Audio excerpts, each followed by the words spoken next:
guys, Rika here, and today I bring you Homestead Decorating for Noobs First Edition. This video is going to be a crash course on homestead decorating. I'm going to get into the details of how you unlock it, how you actually decorate, and then I'm going to show you how you can decorate a room of the house that you're given when you unlock the homestead. You unlock the homestead by completing the Janthier Wild story step Home Sweet Home, which is the third chapter. When you start Home Sweet Home, you will actually be going into the homestead, so you'll get a view of the homestead before you even unlock it for your account.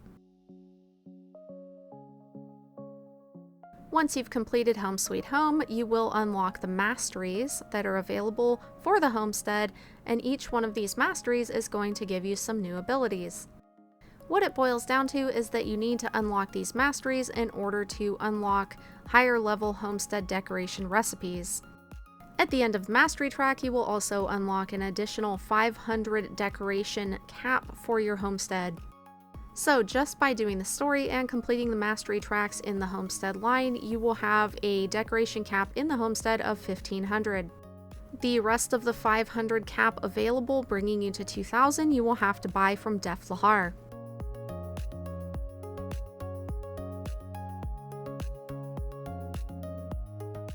When you go into your homestead, you'll notice that Deft Lahar is going to be there every time that you spawn in, because even though he gave you the house and told you that it is yours and it is no longer his, he's going to be there forever. If you talk to him, the first two options are going to give you some insight into how you're going to go about basically upgrading your homestead, which is the stuff that I just detailed.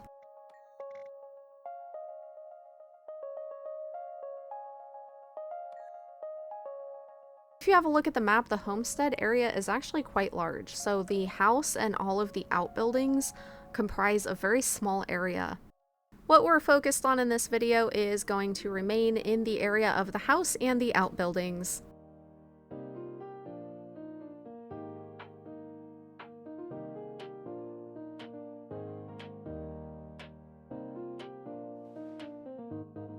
When you're ready to craft some decorations, the building directly east from the waypoint is where you want to go. As you unlock the masteries in the Homestead Mastery track, you will see some decorations automatically unlocked here. Once they're unlocked, they work like any other crafting discipline. You just have to have the materials, and then you can craft up to 250 of each item.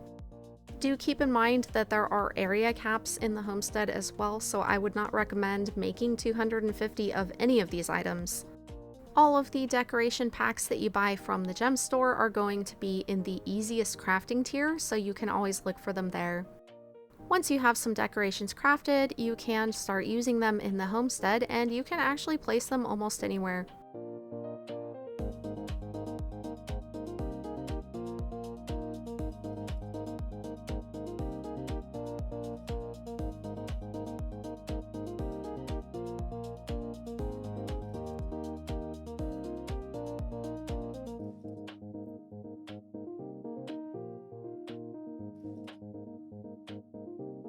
Before you start decorating, I would definitely suggest checking your settings. The immersive playstyle is going to make it very difficult to learn the controls if you've never learned them before, so I would suggest disabling that for now so that you can see your skill bar.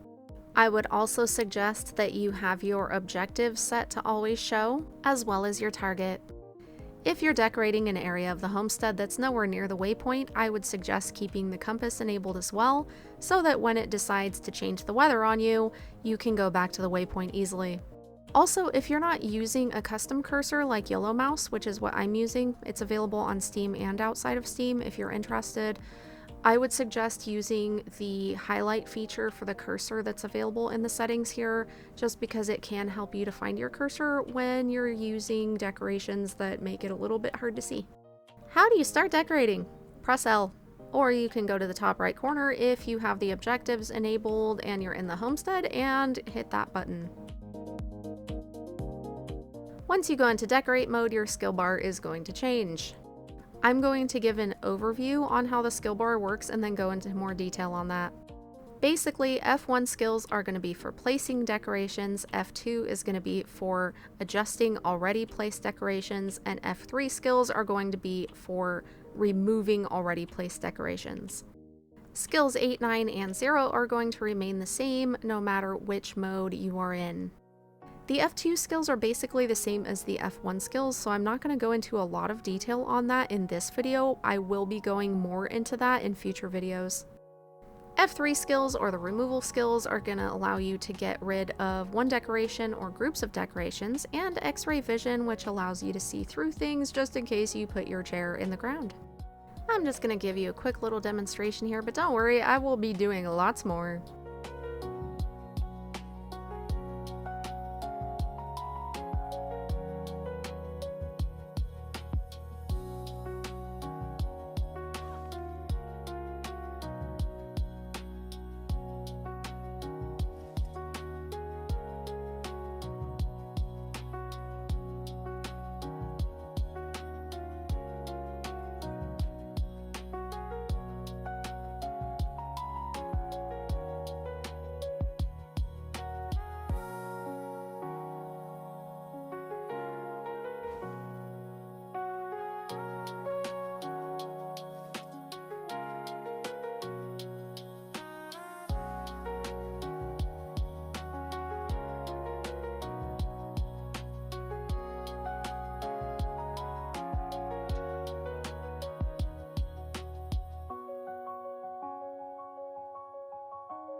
What's the bee icon for? Let me show you.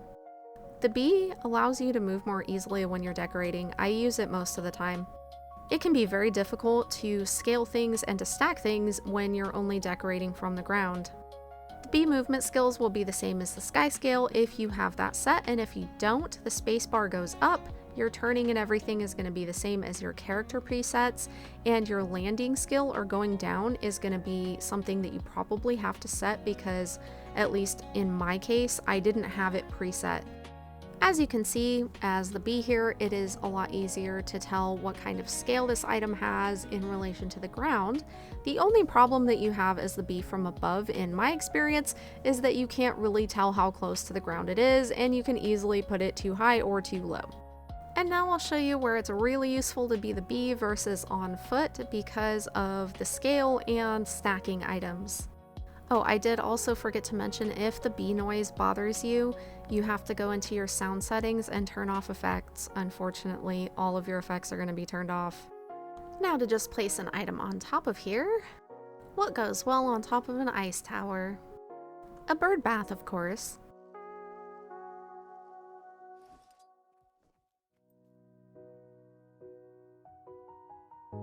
So what you want to do is use your skill number 9 to open up your decoration menu. That's going to show you all of your available decorations that you have and you can place.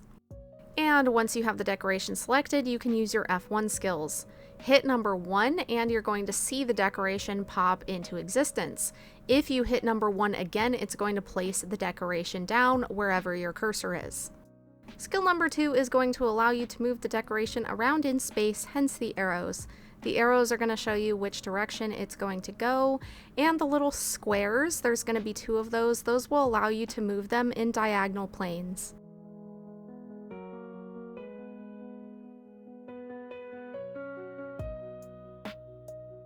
Skill number 3 is going to be your rotation, and this one is actually really special. When you hit number 3 the first time, it's going to allow you to rotate the object in 3 axes. If you hit number 3 again, in the center of the sphere, you're going to see the opaque sort of sphere in the center. Click on that and you're going to be able to rotate in any direction.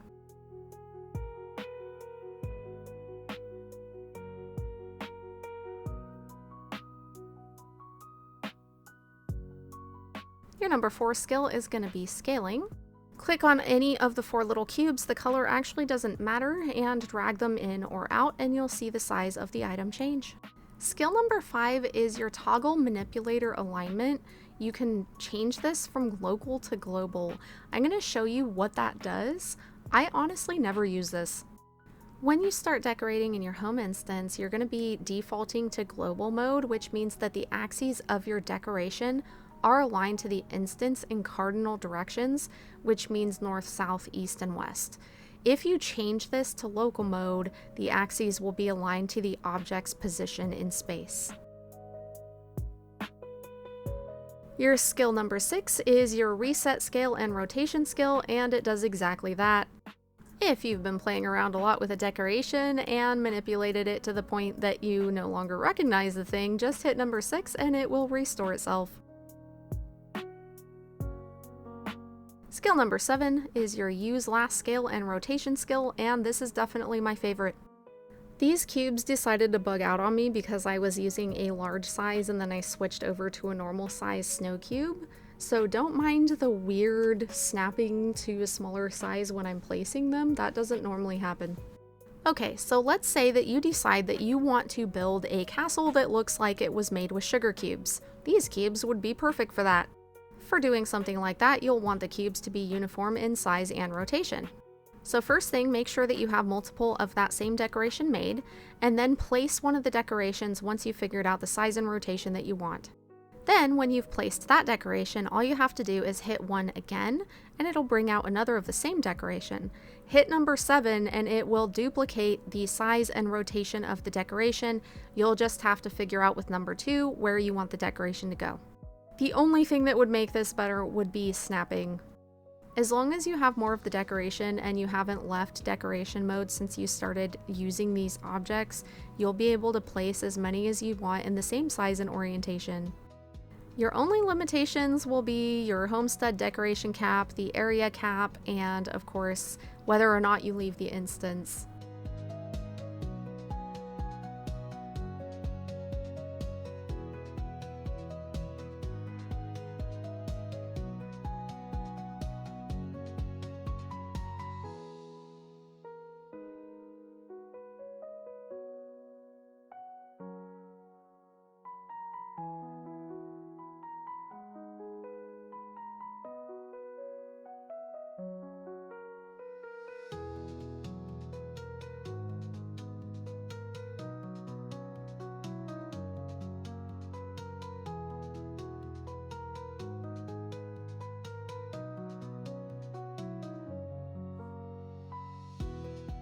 I bet you thought I wasn't going to show you how to stack cubes, didn't you?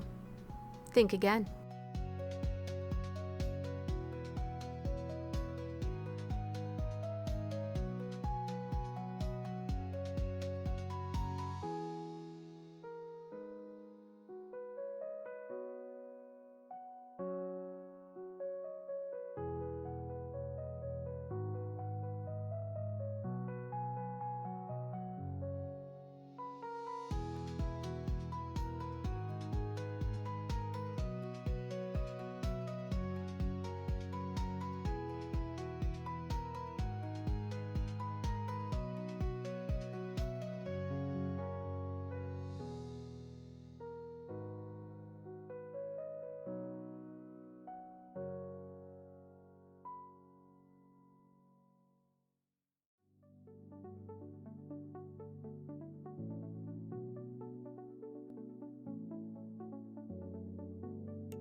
Now I'm going to show you how you can set favorites. Are you tired of having to search for decorations that you use all of the time because the search function is such a pain in the... Thankfully, there's a favorites panel. All you have to do is find the decoration one time, right-click on it, and add to favorites. Then it's going to be at the top of your decoration panel every time you open it until you remove it. How do you remove it? Just do the same thing, right-click it and remove from favorites.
As I'm sure you've noticed, it has been getting quite dark. I prefer to do my outdoor decorations during the daytime for obvious reasons, and the day-night cycle unfortunately is not something that you can turn off. When you go to the waypoint, you just need to talk to Deft Lahar, and you're going to see an option when you talk to him to set the time of day. As of the time of recording, it is not an option to have a static time of day. Hopefully this will change in the future.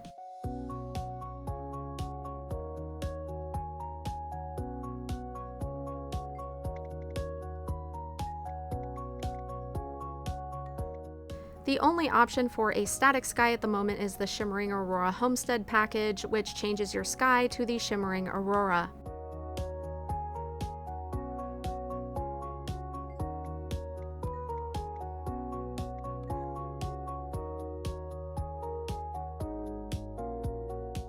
Now I have all these decorations lying around that aren't really useful, so we need to remove them. If you haven't really started decorating your homestead yet, you can just go into the upper right-hand corner, click on that little wheel icon, and clear all decorations. If, however, you don't want to completely wipe clean your homestead, you want to use your F3 skills. Skill 1 is going to allow you to remove one decoration at a time, and 2 through 4 will allow you to remove groups in a selected area. Be careful with the area ones. I like to play it safe when I'm removing things from an area where I don't want to remove every decoration and just use skill number 1.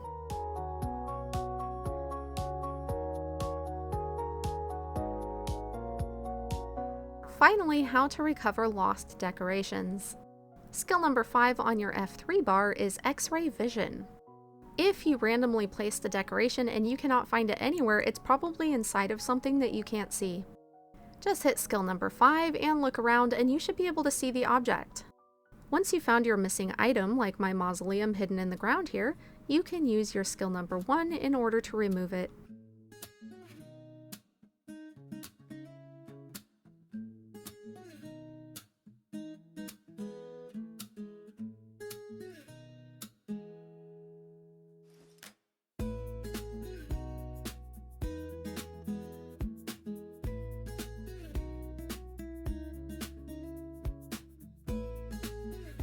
Now I'm going to use all of the skills I just showed you how to use to decorate the first room in the house that we're given when we complete the story chapter and are given the homestead.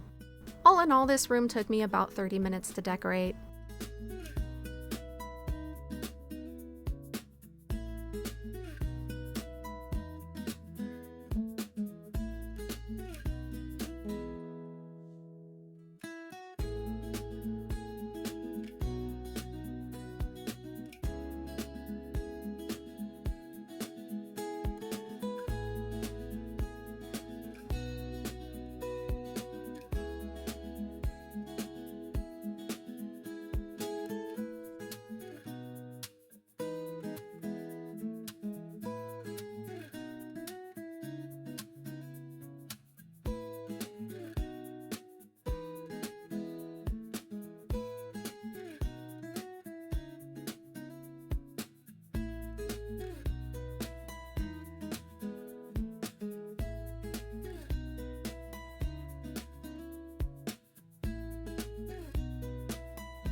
Make sure that whenever you place down anything that people can use to sit on and they're not resized so that they're completely unusable, that you test them out.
As always, thank you for watching, and stay tuned for Homestead Decorating for Noobs 2nd edition.